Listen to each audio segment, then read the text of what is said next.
of our favorite things at weddings is the photo booth, because you take ridiculous photos and then you post them online and then everyone laughs at you and you laugh at yourself. It's all about creating memories at your wedding. And so instead of getting a generic photo booth, let's create our own photo wall. We're gonna come up with some really fun memories and write it all over the bed sheet.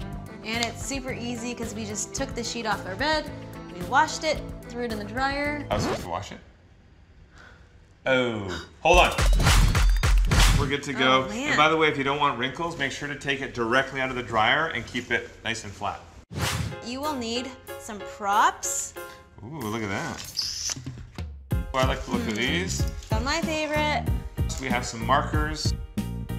And most importantly, we have a sheet. One thing you don't want to have is this beautiful backdrop with all these memories on it, but all the writing starts to go like this halfway through the sheet. So what you can do is get a pencil and you can mark little dashes along to keep yourself nice and straight, and you can erase those after you use a permanent marker to fill in the actual quotes. Alrighty, good tip. Let's do this.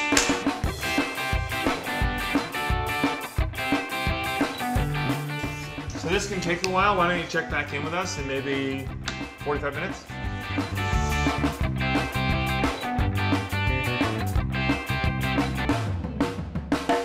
I say we get this thing up and let's see what it looks like. All right. This is the perfect DIY for your wedding day, and it's kind of like a walk down memory lane. It is, by the way, whoever has the best handwriting in your relationship, they should write the wall. Glug, glug, glug. Thanks for joining us, guys. I think it's time, though, that we take some shots. Yeah, Pictures. photo shots. shots. Yes. Yeah. See you later.